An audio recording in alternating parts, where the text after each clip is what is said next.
This podcast is for women who are already established, women who know they're capable, but can feel the gap between who they truly are and how they've been operating.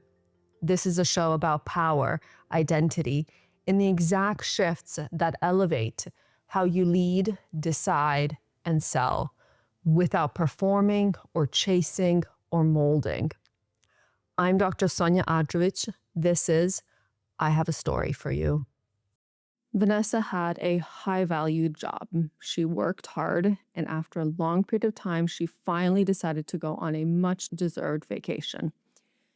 So she went with a couple of her girlfriends, most of whom she'd known for over 10 years through work, or a few that were more newer friends through a members-only social club.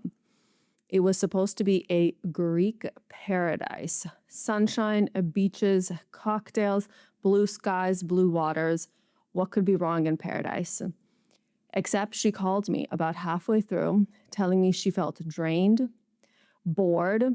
The conversations felt ridiculous all of a sudden, and she was having the worst time. She didn't know what to do.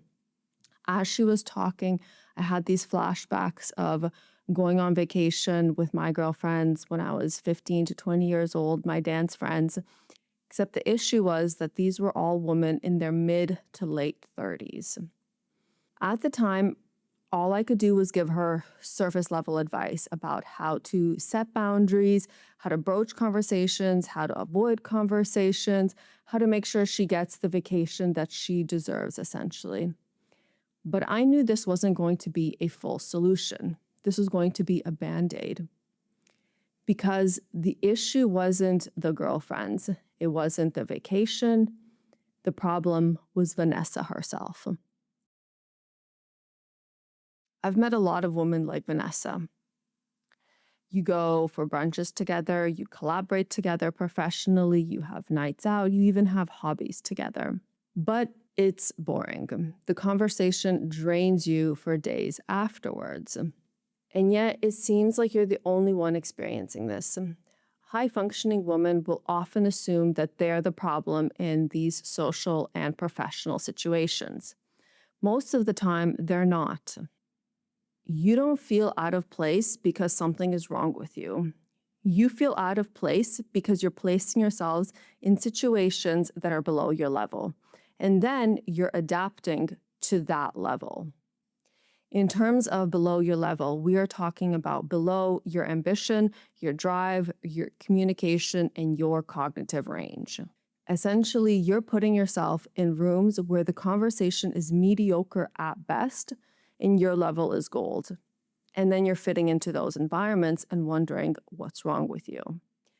Now, women don't randomly end up in these conversations. They put themselves there, not consciously, but consistently. Because over time, women choose environments that match how they see themselves, not their actual level. Which means that you can be highly capable, but if your self-perception is miscalculated, you will continue to put yourself in the wrong rooms. And to fit in, you're optimizing, you're adapting to those rules in that room. This means that you have to change who you are to fit into those rooms. But however successful you are in changing who you are to fit into that room, those rooms will always drain you. They will always be felt, and they will never give you the stimulation, the leverage, or the opportunities to grow in the direction of your ambitions and your strengths. This is crucial. Environments matter. Choosing ones that are your level means choosing environments that match your ambition, your intellect, your interests, your desires, and conversational topics. Now, what we are talking about here is really three main things that environments that are at your level can do for you. The first one is positioning. Positioning determines access. Your environment determines what becomes available to you, not just physically, but professionally, socially, and perceptually. Most people think if I work hard enough, I'll be invited in. However, in reality, If you are positioned correctly in the right environments, different doors appear entirely. The second is performance. Environments shape our output. When we are surrounded by a low performer, that decreases our performance as well. On the other hand, when we are surrounded by a high performer, our performance increases as well. What's especially interesting is that the effect of a low performer is much greater than the effect of a high performer on us.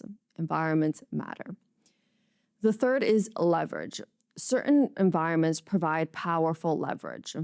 They can offer opportunities, expand your range, and increase what becomes available to you. At this point, being aware of this, here's the decision. You can continue optimizing for belonging, or you can start entering and calibrating to the right environments.